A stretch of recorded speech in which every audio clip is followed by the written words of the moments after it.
Listen to me. You have to wait. Victoria, son, no wait. Yeah. You mean you get a lot done.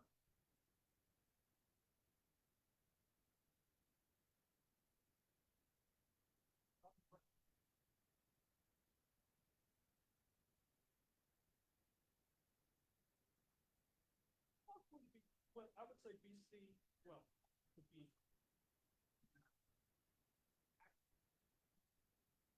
US Pacific Northwest, Canadian Pacific South.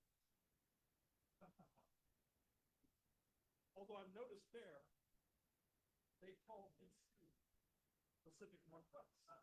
It's like US we could call that. Think of this whole area. US Central.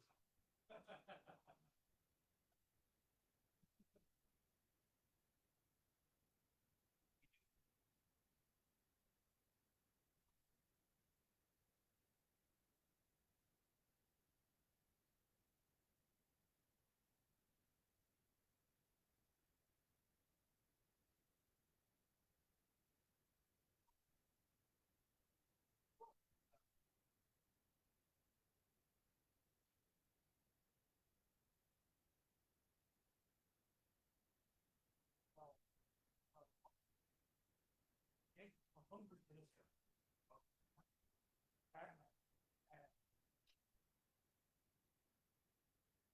Still do.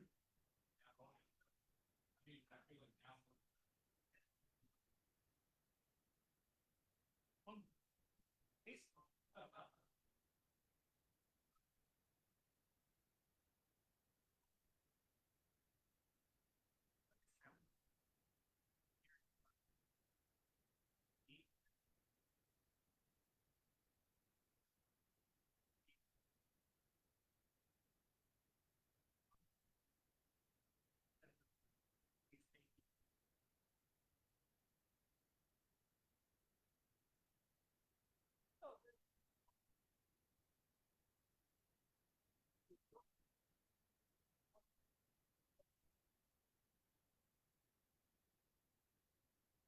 It's important has to go.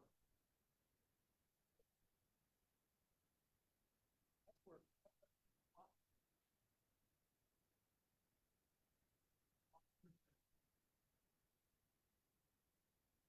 that's how project takes off.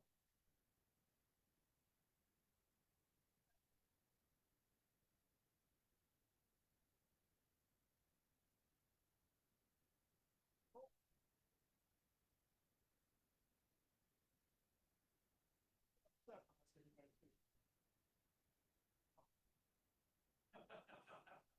yeah, I'm sorry.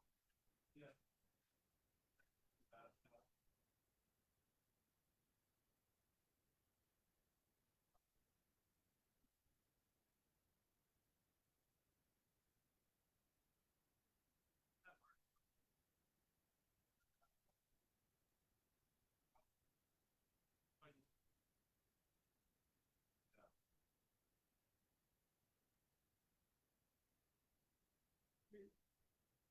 Tell me before take off the sun.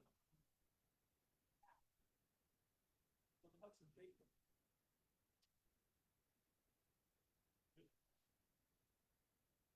go after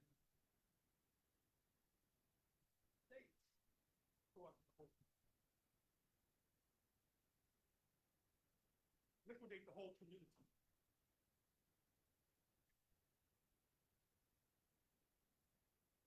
I'm not supposed to say that.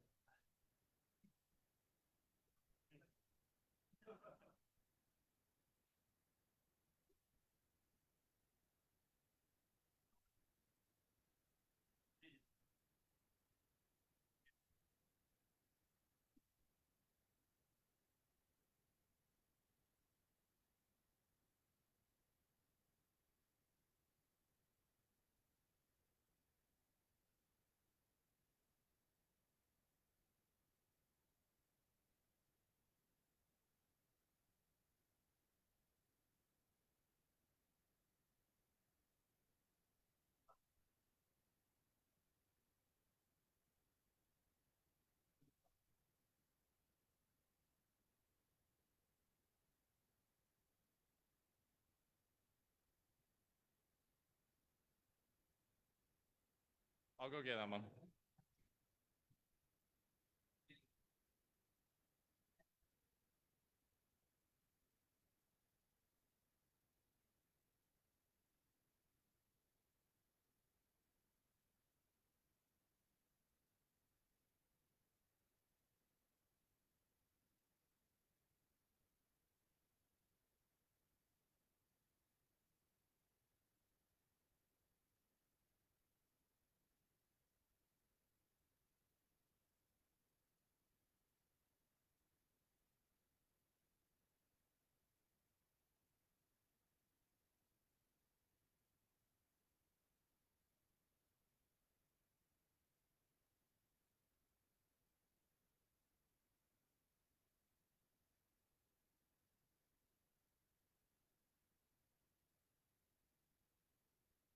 Hey, everybody, we're going to get started in about 5 minutes. So start to wrap up and find a seat, please.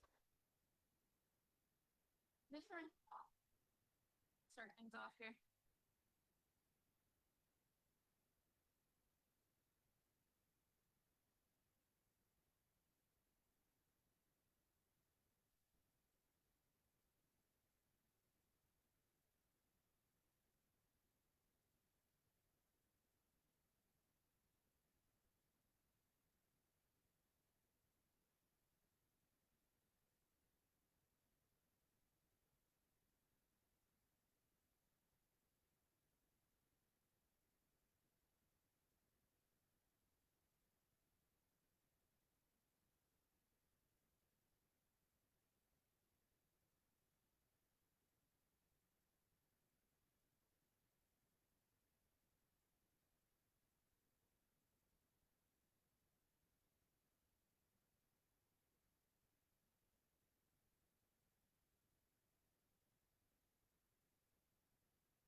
Okay, everybody, we are going to get started. If you can find a seat, please.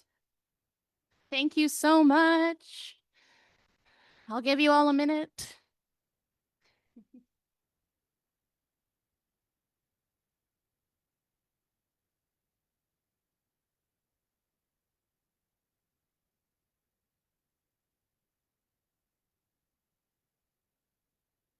All right, everybody. Thank you so much for being here tonight. It is so important. Welcome. We are gathered here today on the unceded territories of the Musqueam, Squamish, and Tsleil-Waututh nations. Indigenous peoples have endured centuries of colonial capitalist oppression, and the same system Cuba rose up against and continues to resist. Let's carry our spirit of international solidarity inward, committing to learning and standing firmly for the justice of Indigenous peoples here at home. There is no liberation without the liberation of Indigenous peoples. So my name is Emma, and I am a proud member of the Canadian-Cuban Friendship Association, Vancouver. And on behalf of our organization, we are honored to host this event. The CCFA is a proud member of the Canadian Network on Cuba. We are the oldest Cuba Solidarity group in the country, maybe the Western world. We are founded in 1961, and for over 60 years, we've fostered friendship between the Canadian and Cuban peoples through rallies, events, campaigns, and material aid. Our history runs deep. When Fidel Castro visited Vancouver in '95, he met CCFA in recognition of our work. And we'd like to recognize our president, Nazir. I'm not sure where you are, Nazir. There he is. who represented us in that meeting and was later awarded the Medal of Friendship from the Cuban Institute of Friendship with the Peoples for his decades of dedication to international solidarity and peace. And we continue to honor that legacy by building a future where CCFA continues to educate the public about the illegal US blockade and shares the lessons of mutual understanding, friendship, and solidarity. Tonight we are here to honor Moncada Day, the match that lit the Cuban Revolution and has inspired people around the world to fight for a better, more equitable society. We have a few introductory speakers before our keynote, Dr. Gerald Horne. And first, we're going to begin with our friends from Labor for Palestine. Regine is a high school teacher, active BCTF member, part of the union's International Solidarity Committee, and also on the local and national steering committee for Labor for Palestine. Welcome, Regine.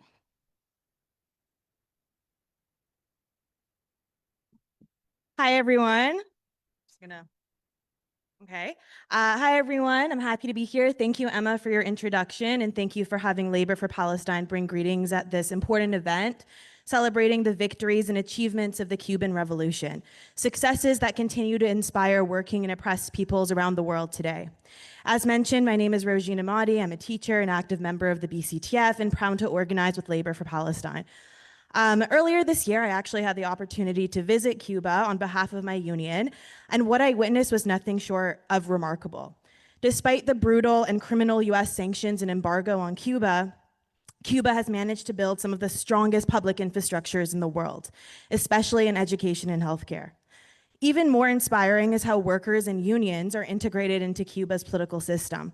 So for instance, every union has representation in the National Assembly, giving workers direct influence over legislation and governance. That's a reality far removed from our own and one our labor movement must learn from. When we met with the union representing education, sports, and science workers, we learned that 80% of its leadership are women. This reflects broader gender equity across Cuban society, where in fact over 60% of government members are women. Again, this stands in stark contrast to our reality in Canada, something we must reckon with and strive to change. Cuba's achievements are not accidental. They are a result of a socialist system, one that prioritizes the liberation and well-being of working people across the world over the pursuit of profit. A system that upholds education, housing, healthcare, and food as rights, not privileges. A system that values environmental protection over the destruction of the environment for private gain. A system that strives to unite people across race, cultures, genders, and sexuality, rather than divide us for the benefit of the powerful. As such, these values are reflected in Cuba's foreign policies. Unlike imperialist nations that export war and violence, Cuba exports doctor, solidarity, and hope. Rooted in internationalism and a love for humanity, Cuba has always stood with the people of Palestine, calling for an end to the genocide of the Palestinian people long before most people even knew what was going on. Fidel Castro himself demanded an end to that violence decades ago. And in contrast, during the ongoing genocide in Palestine today, imperial powers, led by the US and of course supported by Canada, have doubled down on their military and political backing of Israel, working to crush Palestinian self-determination. But we must remember, Palestine is not an isolated case.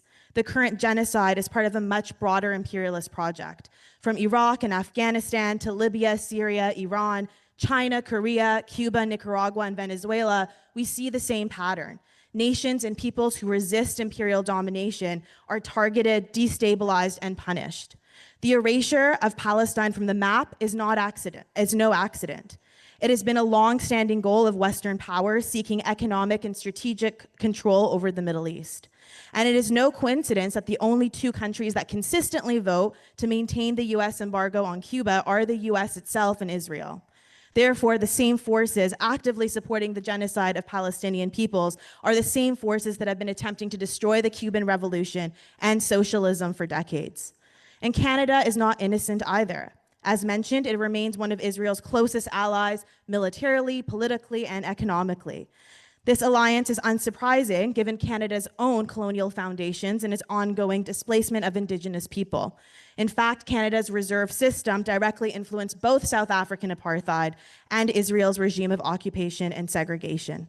And as activists in Canada, we must demand better. We must hold our government accountable. We must call for an immediate end to the arms sales to Israel and fight for a foreign policy rooted in justice. Since launching Labor for Palestine in Vancouver, we have done this. We've built a growing network of union members committed to this struggle. We've passed resolutions in our unions, led educational workshops, launched our national hot cargo campaign. And if you want to learn more about it, you could check out some of our materials there, and worked to keep Palestine front and center in our labor work, because Palestinian liberation is a labor issue.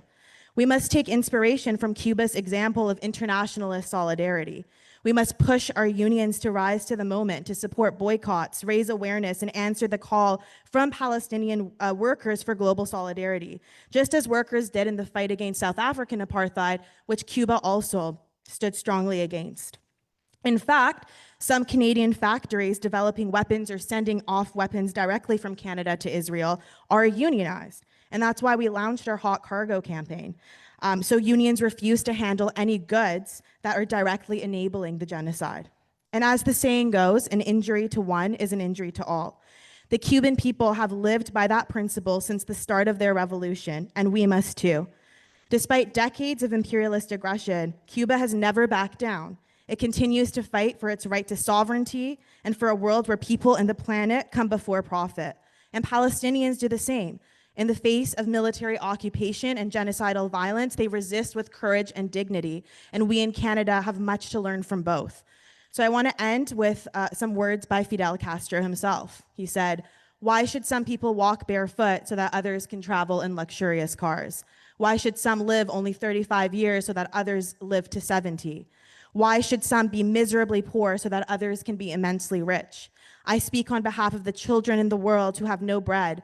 I speak on behalf of the sick who have no medicine, of whose right to life and human dignity have been denied. As labor activists, we must carry this vision forward. Fidel's words and the ongoing resilience of the Cuban and Palestinian peoples should inspire us to act, to organize, and to believe in the possibility of a better world. Let us continue to educate, mobilize, and fight for justice, for the planet, and for a future where no one is disposable. Because when we fight, we win, and we have to fight harder than ever because we have a whole world to win. Thank you.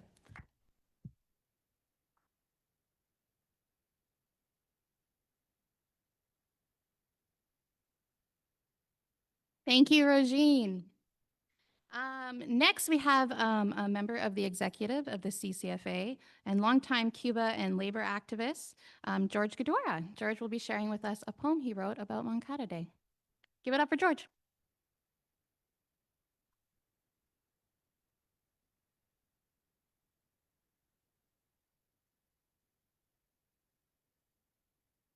Thank you very much, Emma, and I'm really happy to be here. I'm rather new at this poetry writing, but it comes to me fairly easily since I've been retired and I don't have to think about work anymore. So this is called Moncada, the Spark.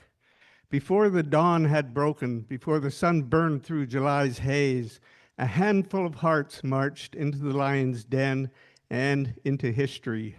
They did not go for glory. They did not go for death. They went for dignidad, for land, for bread, for books in children's hands, not rifles on their backs. Santiago slumbered in carnival dreams, but in the shadows, in borrowed uniforms, they moved like whispers through sleeping streets, 140 brave against 1,000 guns in centuries of silence. They did not win the battle. They lost the building, lost comrades to bullets, to torture rooms, to the silence of blood-soaked walls. But they won something larger, a pulse and a people, a heartbeat in the soil of Cuba that could never be buried. Fidel stood before judges, not to plead for mercy, but to indict to the world. History will absolve me, he said, and history did not forget. They came with hope, wrapped in courage, and though they failed that morning, their fire lit the mountains, the sugarcane fields, the voices of the poor. Moncada was not an end, but the beginning of a storm, a fuse to a dream that empires could not drown, that bullets could not silence, that a blockade could not starve. Still today, amid embargoes and lies, Guantanamo's stolen soil, the voice of Moncada echoes in every raised fist, in every child's lesson, in every flag sewn with truth. Moncada lives, not in marble, but in movement, not in mourning, but in mañana, the promise of a people who never stopped fighting. La lucha continua.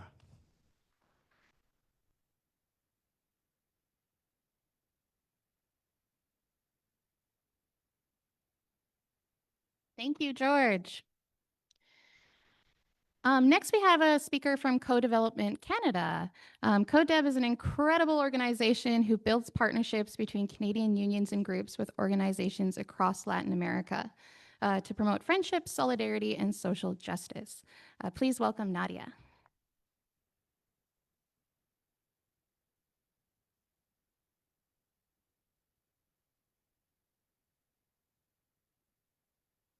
Hi, everybody. It's an honor to be here today, and also it's an honor to be a member of Co-Development Canada. I am a newcomer in Canada, and I feel that I'm part of the history of all the organizations that are here that are trying to transform also this city and this society. So I want asking the people here if you please can stand up. Yeah, it's something that I usually do in my presentations. So now we are open our arms. Stretch your back. And then we are gonna do this movement like this, to stretch. So this is a hack from the Latin American people that they are fighting also for social justice. And also, as Yoconda Belli for Nicaragua said, solidarity is the tenderness of people. So we are here because we are mobilized by love. That is a very powerful sense and idea. So we are all here and we are doing our best to transform this society as the people did in Cuba in this special date. So yes, now you can please have a seat. Thank you. Yes, Co-Development Canada, I can describe Co-Development Canada as a generational bridge of solidarity between the Canadian working people and the Cuban working people. And we have a good example. We have Larry there. You can see him. He's one of the founders of Co-Development Canada. And yeah, You can see different generation of union activists in the organization. So I want to ask here, who has been in Cuba? Woo, almost everybody. Okay, here, who is a union member? Okay, good. And here, who is a member of a social organization, grassroots organization? Yeah, almost everybody. So we are here with, I can say, the best people in the city. So yes, so what we do as a Co-Development Canada, we have two programs. What is the education program that was the beginning almost of the program, was a teacher in the 80s that they were observing all the revolution in Central America and also be inspired by the revolution in Cuba. So they say how we can help our brothers and sisters, our comrades there. So they start working with activities like sending containers to all those countries and going there to observe and be a kind of shield for those people and organization. The thing is, we continue doing that. We continue, for example, sending delegations to Cuba. Rogin was, for example, in Cuba with Co-Development Canada and the BCTF, having that experience to understand what are the challenges and how they are resolving all these challenges and how we can help from here to resolve those issues that they have, but also what we had to do here, because we had to do a lot here. We had to, for example, fight for housing, because if we don't fight for housing here, how we are gonna also help the people in Cuba to do the revolutions? We had to help, we had to mobilize the people to work on what is Canada doing about what is happening in Palestine. All that political education, we need to do it. And Co-Development Canada is an organization that tries also to help the people to have that awareness that there is a connection between the international struggle and our struggle, because we live under the capitalism, and the capitalism is a global issue for everybody. And if Cuba don't move ahead, we are not gonna move ahead. So we had that program. Also, we sometimes invite people to come here. In October, around 20, we are gonna, sorry, I have an alarm here. In October, we are gonna have two people from the unions of the public administration workers of Havana here, and also the president of the National Union of the Public Administration. So, and it's probably that we are gonna have a public event here, so we are inviting everybody to come to have the opportunity to talk with them. And also in October, we are gonna invite someone from Honduras, a women activist that is fighting for, she and all the members of her organization are fighting for the rights of the maquila workers, the sweet shop workers that that are like the pariahs, inside the working class. So we invite all of you to come, and also that inside your unions, your push for international solidarity, because we have seen, and with the people of Labor for Palestine, how difficult it is to bring those international issues to the local unions, because they say, oh no, this is the issue of the national. No, the constitution of the union is for everybody. And for example, I am QP member, so in my constitution say that we had to fight, or we had to be in favor of peace and equity around the world, not just here. So we had to think as a global working class. So it's the work that we do. People can become member if you want. Also participate in the committees. We are gonna have probably a delegation to Cuba on May 1st. Usually the organization there has great coordination of activities, and I think that is a very good moment, to not just have the exchange with the Cubans, but people from all around the world that are coming to the May 1st in Havana. So this is the invitation, and as my mother said that is there, our homework is to fight every day. We come to this war to fight. So it's every day, and we are doing this right now. So thank you very much and enjoy the rest of the event.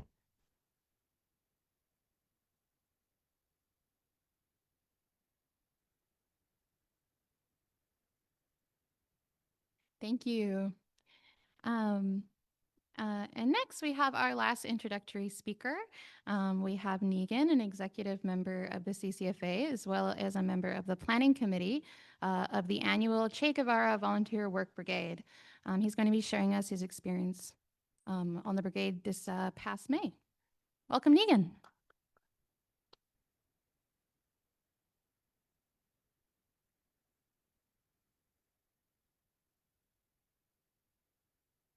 Hi, everybody.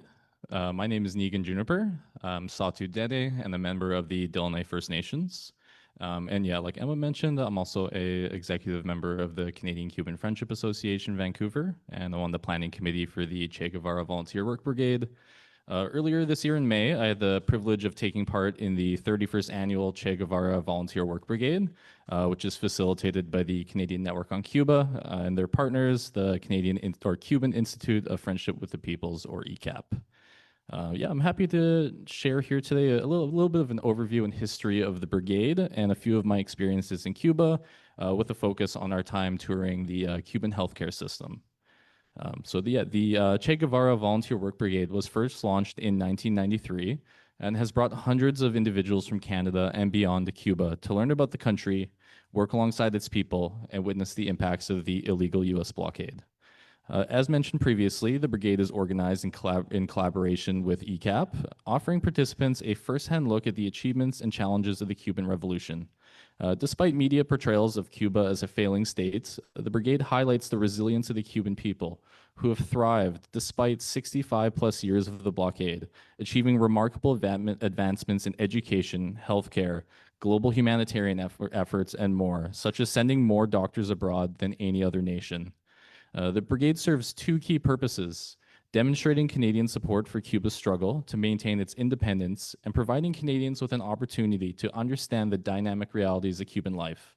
Participants are warmly welcomed by Cubans who see their presence as a reaffirmation of the global importance of their revolutionary social changes. The experience fosters mutual understanding and solidarity, emphasizing Cuba's commitment to its revolutionary ideals and its impacts on the world. Throughout our 2 weeks in Cuba, we had the honor of learning firsthand about many different aspects of Cuban society, how they're affected by the blockade, and despite these circumstances, the incredible response of the Cuban socialist system. During the brigade, we visited schools, universities, hospitals, biotech research centers, farms, food storage, government buildings, historical sites, and more. We had the opportunity to meet with various government officials, all the way from grassroots organizers up to delegates of their National Assembly. And we had the opportunity to conference and learn from workers, labor leaders, doctors, nurses, students, professors, and more. During our time in Cuba, we visited 3 different parts of their healthcare system. We were able to go to the Latin American School of Medicine, or ELAM, a pediatric hospital in a rural province, and CombBiomed, which is a digital medical technology facility. So at ELAM, which is an international public medical school, it's located outside of Havana and was established in 1998. Fidel Castro wanted to create a school to train students from countries that were affected by natural disasters, which was a response to 2 devastating hurricanes in the Central America and the Caribbean that same year. Notably, the Cuban government offered 500 full medical scholarships per year for the next decade to students from the 4 countries that were most affected by the hurricanes. ELAM offers students from the Global South and other communities with less access to education and resources, free schooling, room and board, food, and other amenities while they attend school. They're also paid a stipend every month, so they have money to spend while they're studying. This is all under the agreement that when they finish school, they will go back to their own countries and communities and provide care that is urgently needed there. This is essentially a form of reverse brain drain, and I find this to be very alien in its humanistic approach compared to our medical education in the West. In Canada and other Western countries, our leaders and systems, I feel, actively try to only poach the brightest minds from the Global South while doing our best to shut the door on anyone else who may need to immigrate or seek refuge. It was mentioned during our time at ELAM that before the revolution in Cuba, they had 6,000 doctors in the country. After the revolution, half of those doctors fled for various reasons. As of May this year, Cuba has 110,000 doctors, equating to 9.4 doctors per 1,000 people. For context, in Canada, we have just 2.4. This is an amazing accomplishment in a country that has faced over 65 years of blockade and shortages. And Cuba shows that even despite these realities, a country can prioritize the health and well-being of their people. ELAM is a truly internationalist school with students from 122 different countries attending this year. And out of those 122 countries, notably, there was 50 countries from Africa and 30 countries from Latin America and the Caribbean represented. Later in our trip, we were able to visit a pediatric hospital in a rural area south of Havana. During our time, we were greeted by doctors, nurses, administration, and support staff, and they explained to us how the Cuban medical system operates. And in Cuba, it's divided into 3 distinct parts. So the first level is preventative or community health, as they say, and this is realized at the clinic level. In Cuba, everywhere you go, you'll see medical clinics pretty much everywhere, whether it's villages, towns, or cities. In higher populated areas, this could be clinics every 2 or 3 blocks, and at least in every neighborhood. Doctors, nurses at this level, they're responsible for every person in their neighborhood, and they get to know them on a personal level. And they prioritize home visits so they can get a holistic view of how people live, what they eat, what the conditions in their home are like, etc. And then they'll refer people beyond that if necessary. The second level is hospital care in Cuba. So we were at a pediatric hospital. This is in a rural area, and it operates 24/7. They had almost 120 staff, mostly nurses, and then doctors, admin, etc. And at the time, the hospital had 20 patients, 20 children there in beds with a full capacity of 120. And they had the staff there to service all those beds if need be. Nurses in Cuba, they work 8-hour shifts, which a lot of us in Canada were quite surprised. Yeah, we're quite used to the burnt out and underfunded healthcare force here and just the underfunded hospital system in general. The third level is just the specialty institute, such as cancer, cardiovascular care. And notably, it's all free for Cubans. Every level of care, there is no charge. We had inquired when we were there with some of the doctors just how long wait times can be. We explained a bit of the Canadian reality. I'm sure everyone here knows what it's like to have to go to the ER or even just to a walk-in clinic. And they were genuinely concerned and confused when we explained what it's like here in Canada. The doctors simply told us that they see everyone immediately. Based on severity, and the longest wait time from someone coming into the door to being triaged to being in the correct bed is about 30 minutes. With all that said, the effects of the blockade on the healthcare system can be seen immediately, especially upon entering the hospital. Beds, tables, other equipment are quite dated. Some probably have not been updated in years, if not decades. And the medical staff are very clear about the shortages they face.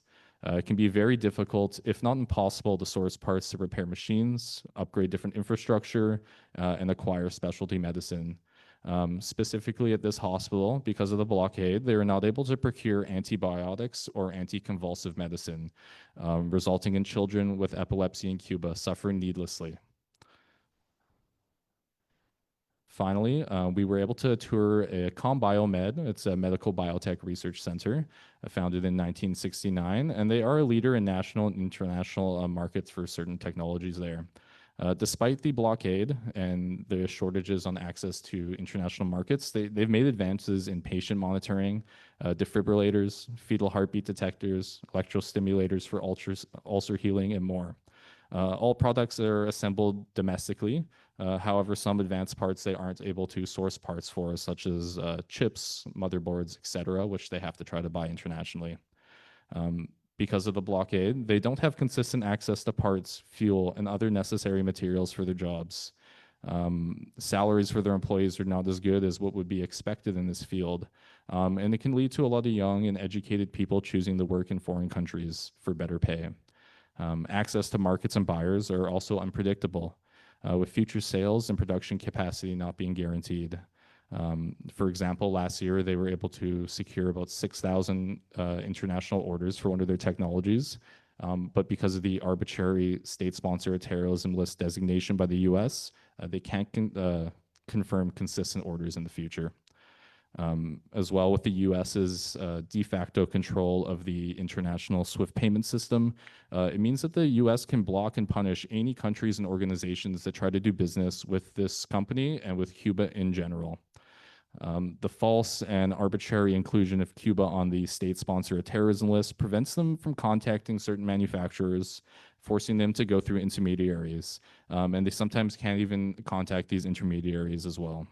It limits the quantity and quality of information available to them, and many of the countries that are critical of this designation and willing to do business with them are also embargoed or sanctioned in some capacity as well. This company is a state-owned monopoly in Cuba, created for the benefit of the people. Unlike in our capitalist countries, the socialist state-owned monopoly is not set to exploit its people to the highest degree. The enterprise is set up to provide the highest quality products at the lowest possible prices to the people and the healthcare system. The prices for hospitals and clinics are fixed. Public medical distribution companies that work with the government and the Ministry of Health to decide where products go based on need and priority. And as mentioned by our guide there, who is part of the leadership of the facility, quote, "Prices do not inflate for our products because we have a social mission to provide accessible and free healthcare." So in conclusion, the Cuban medical system shows us that the country and government can prioritize the health and well-being of their people. It's possible, despite the illegal blockade and shortages. The existence of the US blockade is proof of the successes of the Cuban Revolution. It seeks to erode the dignity, the confidence, and the national pride of the people. It seeks to crush Cuba for daring to chart a different path outside of US capital domination. The ruling class of the US desperately tries to make the Cuban Revolution and their people an example to all who may dream of self-determination. It's more important now than ever to join the peace and solidarity movements.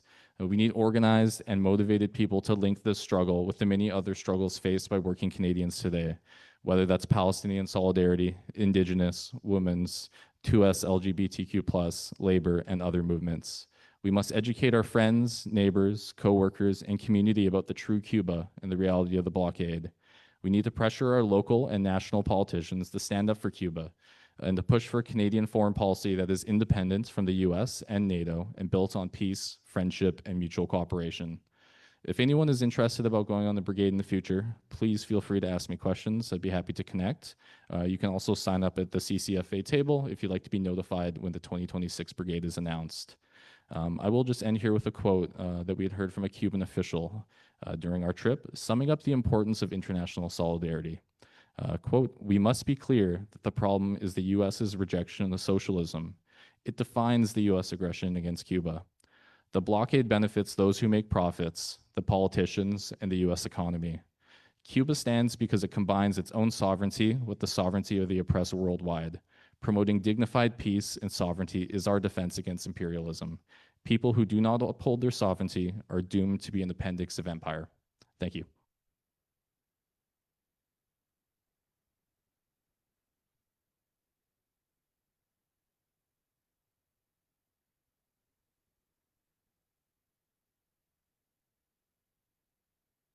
Thank you, Negan. Next up, I have the absolute privilege to introduce our keynote speaker, Dr. Gerald Horne. Dr. Horne is a prolific historian, professor, and author of nearly 40 books. His work explores African American history, communist history, the struggle for liberation, internationalism, imperialism, colonialism, racism, white supremacy, and fascism. He is celebrated for his commitment to understanding history in its material context through the lens of settler colonialism, racial capitalism, white supremacy, and imperialism, and their genocidal impacts on Africans and Indigenous peoples. Cuba features prominently in Dr. Horne's work as a symbol of anti-imperialist struggle, internationalism, and solidarity with liberation movements across the globe. Please join me in warmly welcoming Dr. Horne.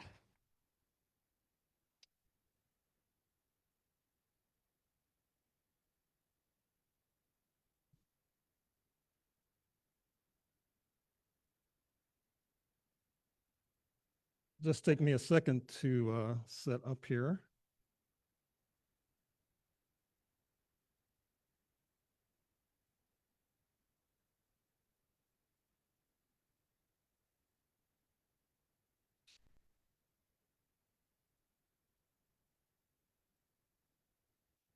Viva Cuba Revolution, viva! Viva Fidel, viva!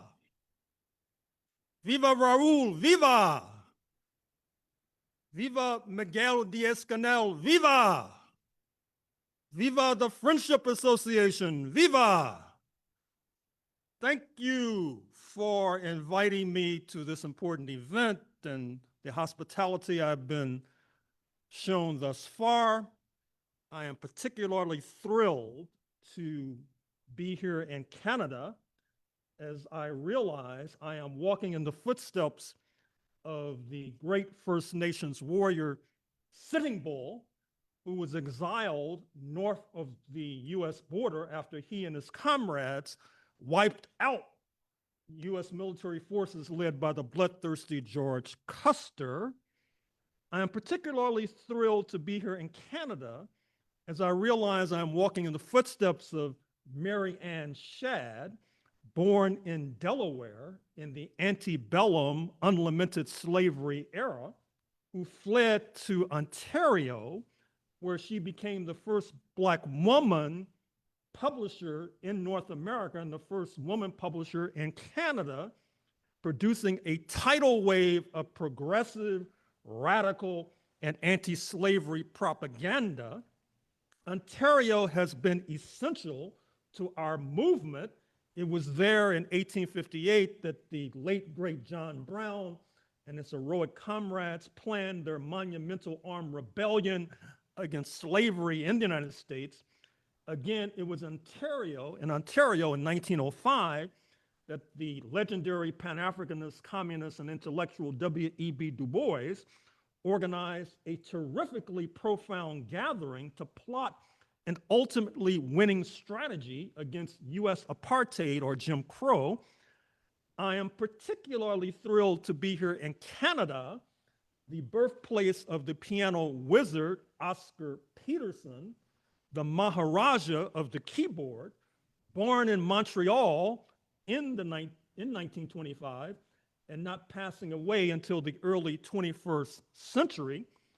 I'm particularly thrilled to be here in Canada, the birthplace of the heroic Canadian communist, Dr. Norman Bethune,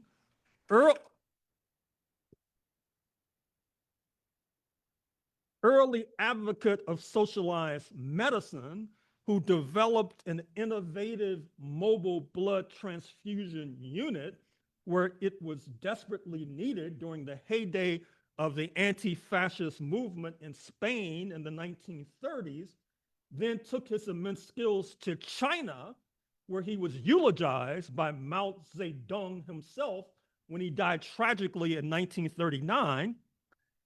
As Bethune's example suggests, internationalism, such as what we are exemplifying here, has been one of the most important weapons our movement has enjoyed, as exemplified by the heroism of the Argentine Ernesto Che Guevara in Cuba, for example, the internationalism of the US communist leader Eugene Dennis in 1930s to South Africa and the Philippines.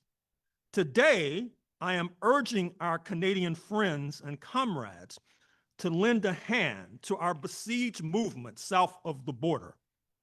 For if fascism arises in the United States, and there are signals pointing, I'm afraid to say, in that direction, and of course, you may recall that the late US Secretary of State, Madeleine Albright, her last book was entitled Fascism, a Warning, not to mention the fact that one of the many scholars who have fled across the border, I'm speaking of Jason Stanley, formerly a professor at Yale, now at the University of Toronto, one of the reasons he decided to move north on the border is because he detected the scourge of fascism creeping into the United States of America.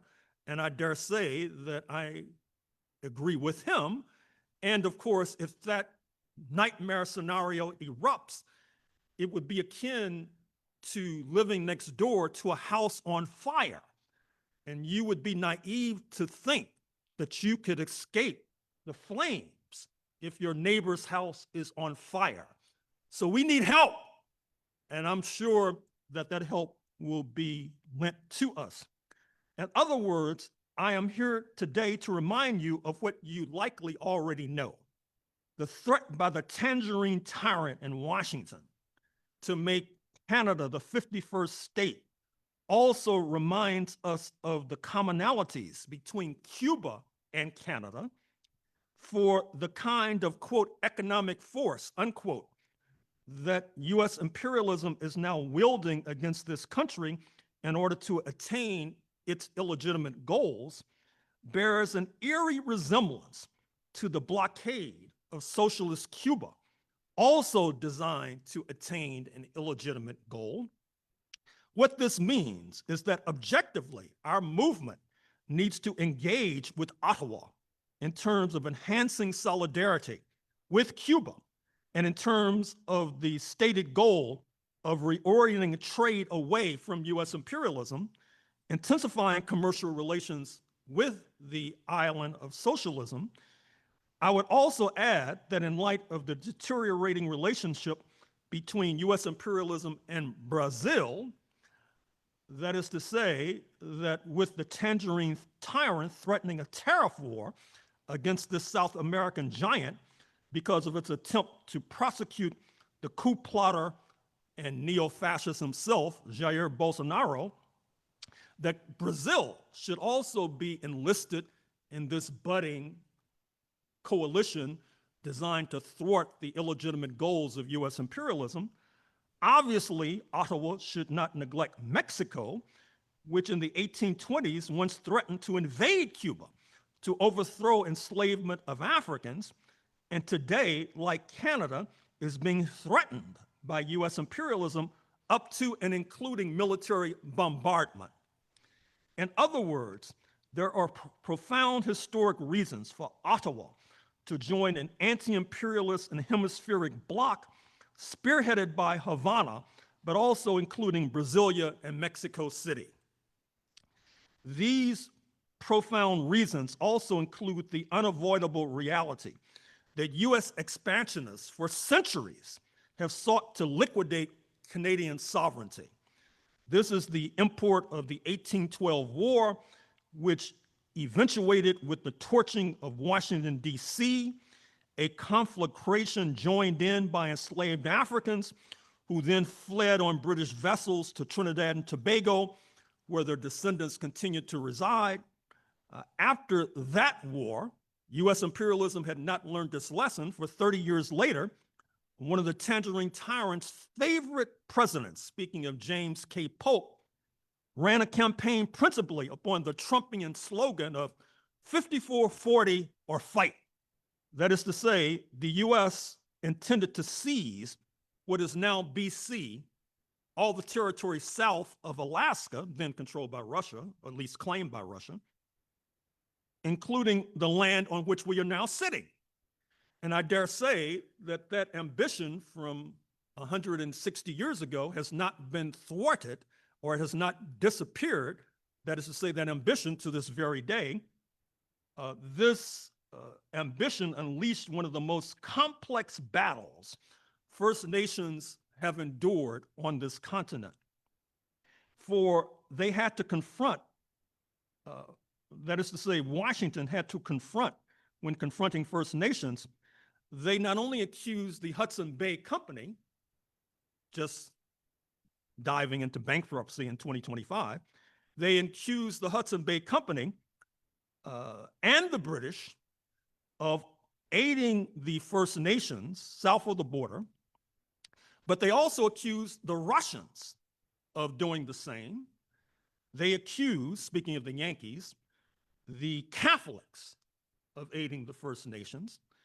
They accused the Church of Latter-day Saints of Jesus Christ speaking of the Mormons, they accused them too of aiding and arming the indigenous. Of course, paranoids often have real enemies, and certainly U.S. expansionists had something to fret about with regard to the diplomatic alliances that First Nations south of the border were trying to engage in. But tragically, this hysteria led to one of the most systematic genocides in the bloody history of this continent, with the Cayuse, the Palouse, the Flatheads, the Klickitats, the Walla Walla, amongst others, being systematically liquidated, not only by the military, but as well by armed settlers. Indeed, one of the theses of a book I'm now working on is that in order to understand that 19th century crisis, one cannot begin to understand it without referring to what is euphemistically called US democracy. That is to say, without understanding that not only did settlers south of the border denounce the US military for not being sufficiently aggressive in uprooting the indigenous, not unlike what is unfolding as we speak on the West Bank in the occupied territories, where settlers are accusing, believe it or not, the military of being insufficiently aggressive in uprooting the Palestinians. There is a parallel between what was endured on this continent 160 years ago and what is being endured in historic Palestine today. And so what happened is that the settlers armed in Oregon and in so-called Washington Territory and elbowed aside the military and began to organize and perpetrate genocide. In fact, the settlers in the area south of BC were so hysterical that they sought to bar Black people systematically from arriving in this land, be they enslaved or free, for fear that they would align with the indigenous First Nations. Hence, today's Portland still has one of the smallest Black populations amongst the largest US cities, and sad to say, many of our naive left-wing friends have misinterpreted somehow the barring of Black people being an emblem of anti-slavery and progressivism, when it is the exact opposite. Only the US Civil War erupting in 1861 likely prevented a war alongst this border, as Washington considered San Juan Island, which as you know is due south, and as akin to Gibraltar or akin to Kronstadt, control of which provided, they thought, supremacy amongst the entire Pacific coast to the south, as far south as San Diego or Mexico. Like Canada, Cuba too has over the centuries struggled to escape the avaricious clutches of US expansionism. As early as the 1790s, the US slave traders were dominating the odious commerce in enslaved Africans to the island, providing an incentive to annex the island. Likewise, as early as the 1840s, US exploiters were dominating the commerce in enslaved Africans to Brazil, the largest market of all in terms of this odious commerce, providing the US expansionists with an incentive to annex the entire Amazon River Valley, which was their ambition at that time. Indeed, what stayed the hand of the pro-annexation forces in Cuba is that they had brought so many Africans to the island, there was a fear of that continuing dread, known then as Africanization. That is to say, the fear that upsetting the status quo by annexation could easily create favorable conditions for another Haitian revolution, the nightmare of US Republicans. Speaking of the latter, you should know that there is a current trend, a current ongoing historiographic trend. And of course, as many of us purport to be scientists of society, that means we should be current with the literature on the societies we're seeking to influence or indeed overthrow. And that trend involves descendants of the enslaved in the United States casting doubt, severe doubt, on the purported progressivism of 1776 and the revolt against British rule. It is not only my book, The Counter-Revolution of 1776, and the current book, The Capital of Slavery, Washington, D.C., 1800 to 1865, or the book by the late Tyler Stovall, one of the most garlanded Black historians in recent decades, his book, White Freedom, or the book by the former University of Toronto alumnus of Jamaican ancestry, speaking of Charles Mills, his book, The Racial Contract, or the documentary by the former Haitian Minister of Culture, speaking of Raoul Peck, Exterminate All the Brutes, which I highly recommend, a sweeping castigation of settler colonialism, a term ironically often invoked with regard to historic Palestine, but not contemporary North America. You may be familiar with Peck's earlier work, for example, The Young Karl Marx, which I also recommend, or the work of the paramount Black intellectual Ishmael Reed, his spoof of the Disney come Broadway extravaganza Hamilton, which too casts doubt upon the alleged progressivism of 1776. And of course, Howard University professor Nicole Hannah-Jones in her best-selling book, The 1619 Project. All of these intellectuals are demanding a dramatic rewriting of 1776, which I dare say will be of immense value to Canadians and Cubans alike seeking to preserve their sovereignty. I thought of this as I followed carefully the throne speech of your parasite, King Charles III, some weeks ago in Ottawa, and the resultant Republican protests. I was thinking to myself that if Canadian Republicans had been more vocal in articulating a critique of presently existing republicanism, especially in the southern neighbor, which from its inception was designed as an apartheid project, these Canadian Republicans would be better positioned to appeal to their maple leaf compatriots. Otherwise, the latter might well conclude that A, these protesters are seeking to foist upon Canada a system not unlike that of the USA at a time when obviously there is mass opposition to the 51st state nonsense, that is to say that proposed catastrophe proposed by the Tangerine Tyrant, and B, this dearth of critique of republicanism rests oddly besides the real and imagined criticisms of presently existing socialism, for example, in Cuba. The same demographic concern about a purported Africanization project unfolding in Cuba also caused second thoughts in Washington post-1898 after the knockout blow delivered to the tottering Spanish Empire and the neo-colonial fate then foisted upon Cuba and Puerto Rico alike. Inevitably, the imperialists exported Jim Crow, US apartheid, to Cuba, creating tensions that eventuated in the so-called race war of 1912. But dialectically, it also created conditions that allowed for the flowering of the predecessor of today's Cuban Communist Party in the wake of the Bolshevik Revolution of 1917.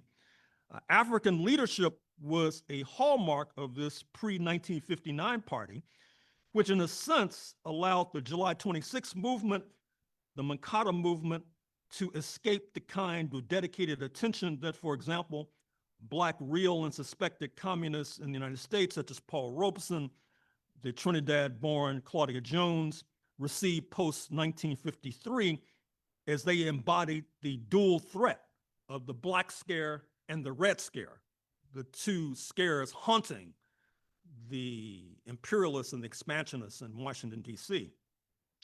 By the way, many of us have hypothesized that the violent anti-communism of the southern neighbor rests in no small measure in the reality that one of the largest uncompensated expropriations in world history, ordinarily associated with socialism, took place in 1865 in the United States of America in terms of the bodies of enslaved Africans.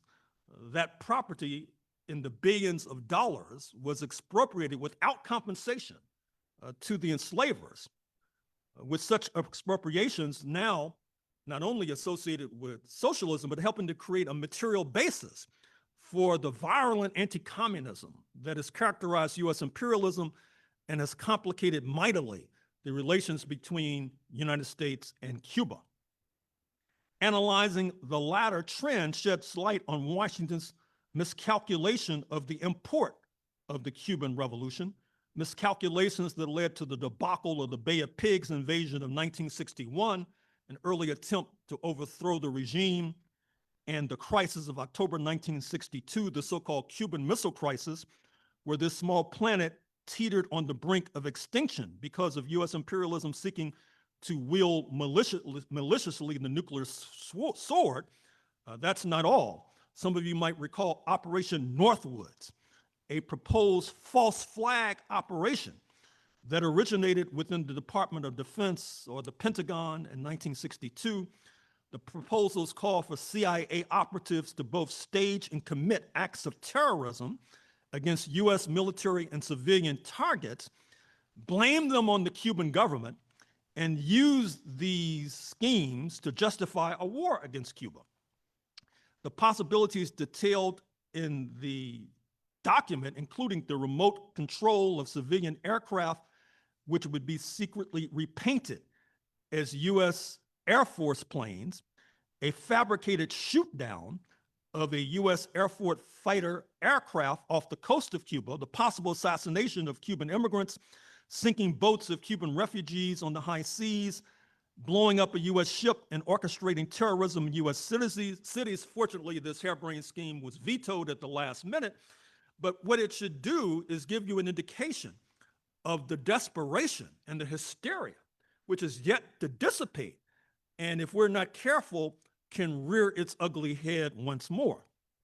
That is not all.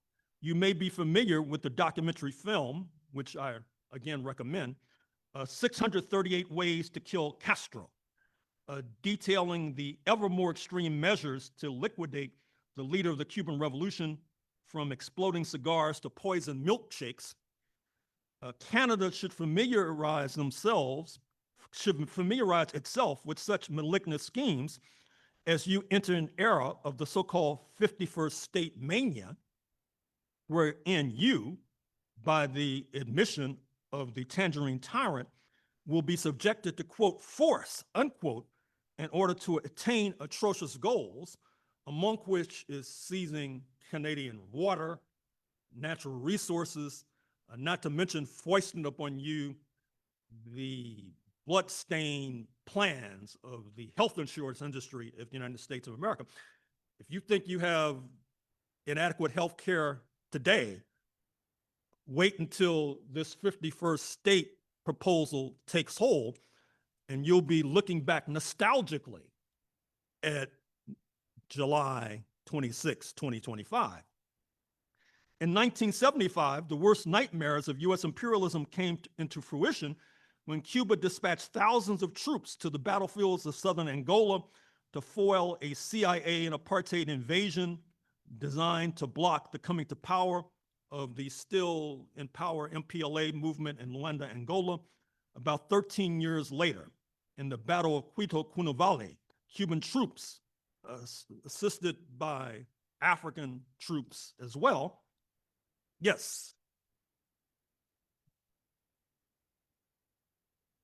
administered a brutal shellacking, defeating ignominious apartheid and its lackeys, leading to negotiations culminating in Namibian independence in 1990, South African independence in 1994. Recall that on this latter occasion in 1994, amidst all the dignitaries and eminent personalities present, The stormiest applause was reserved for President Fidel Castro Ruz because all assembled recognized that the entire sub-region was liberated, not least because of the fighting skill of the Cuban military.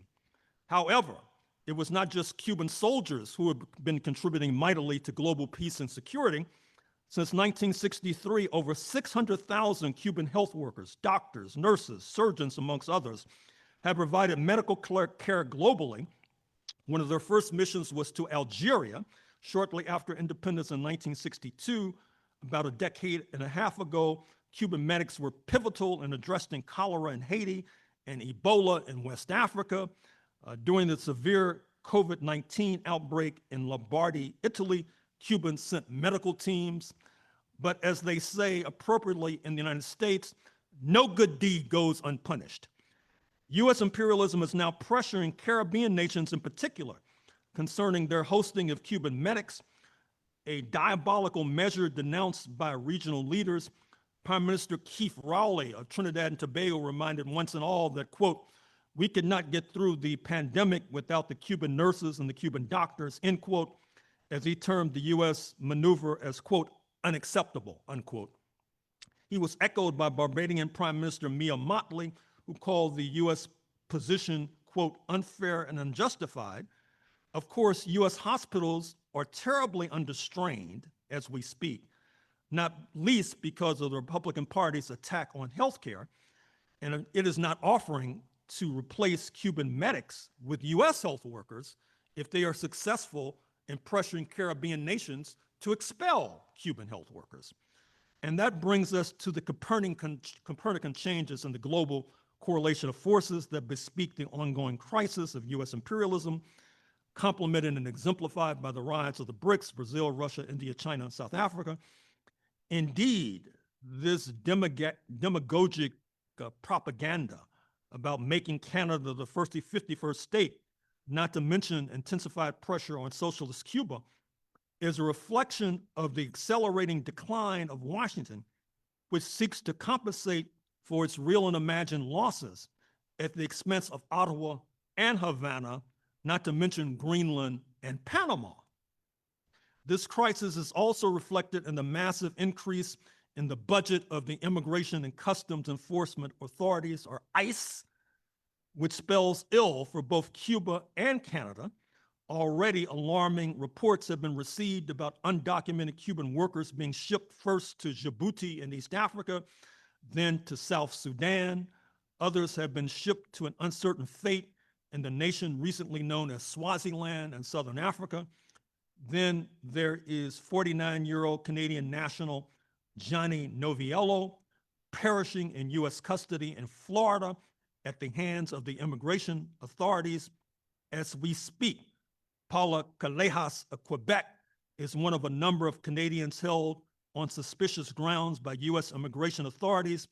And given the fact that the ICE budget is skyrocketing and ICE has a quota to fill in terms of detentions, this number of detainees is bound to rise sooner rather than later.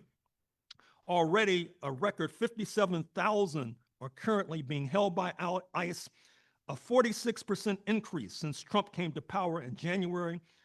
Of the $165 billion in additional funding for immigration authorities, and of course, $165 billion is more than most nations spend on the military. And this is just an allocation for immigration enforcement. It's apparent that this increase in funding will include $45 billion to be spent on new detention centers over the next 4 years. And I dare say that, Canadians, Cubans, Mexicans, and Brazilians will be victimized given Ottawa, Havana, Mexico City, and Brasilia incentive to forge a broad U.S. anti-imperialist alliance. Doubtlessly, you have heard about the so-called alligator Alcatraz in the swamps of Florida, a detention center now caging a number of Cubans and other nationalities in particular, surrounded by alligators and snakes, amongst other deadly creatures, not to mention deadly immigration enforcement creatures. However, perhaps the most significant threat to Canadians and Cubans are the private sector immigration detention companies. The Tennessee-based CoreCivic and its main rival, the GEO Group of Florida. Perhaps it's not coincidental that both are headquartered in the former slave South.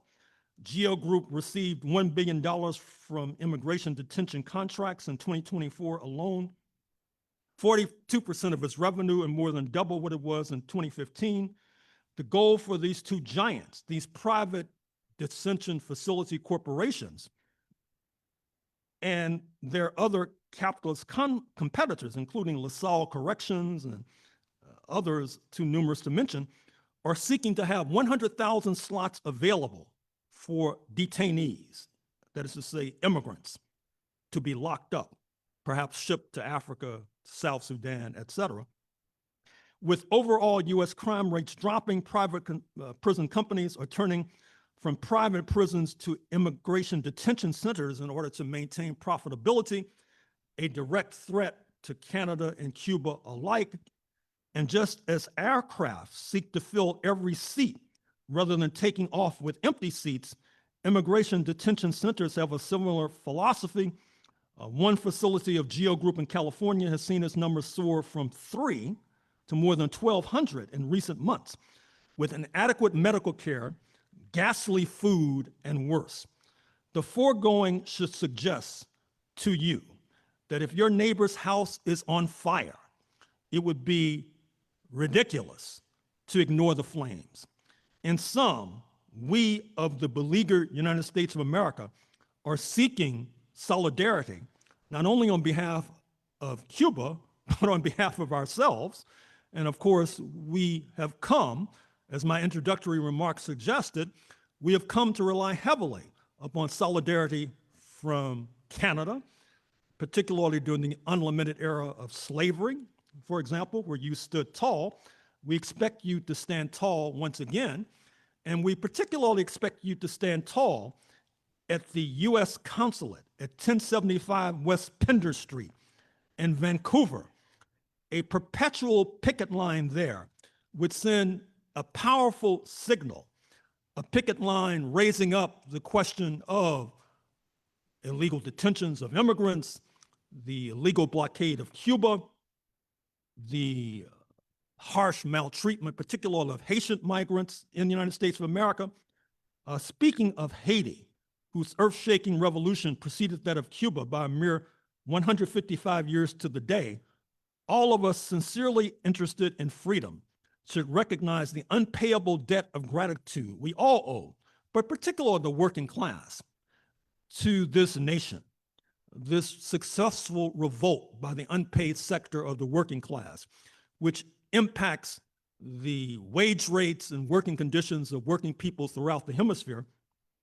We should also recognize that what has allowed the Cuban Revolution to soar is the aid it received in its early stages from the socialist camp. Haiti was not so advantaged objectively. And of course, the leadership in Cuba of the Communist Party, Haiti was not so advantaged subjectively. This Cuban Communist Party, as you know, which has managed to steer the ship of state through dangerous waters. Hence, I repeat, Canada protects its sovereignty by strengthening Cuban sovereignty and vice versa, as both reject unequivocally the latest imperialist scam, the 51st state hoax. Viva Cuba Revolution, viva! Viva Fidel Castro, viva! Viva Raul Castro, viva!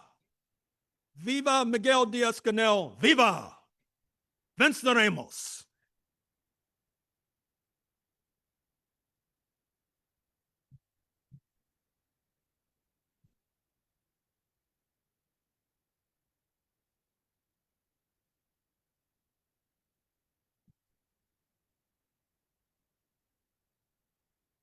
Thank you so much, Dr. Horne. It is a privilege to have you here. And thank you everyone for being here. is things like this are very much a group effort. So thank you to all our volunteers and friends and allies who showed up and set up a chair and just did all the little things that make these things happen. And thank you to our allies at all the tables around the room. We have CODEV, the Canada-Palestine Association, the Democratic Socialists of Vancouver, the BC Housing Action Coalition, Labor for Palestine, the Vancouver Peace Council, the Vancouver Tenants Union, and People's Voice.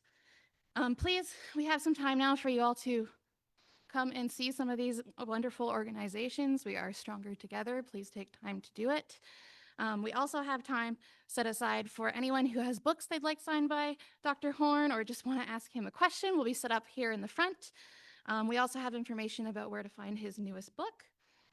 And lastly, to end off, I have 2 invitations for all of you.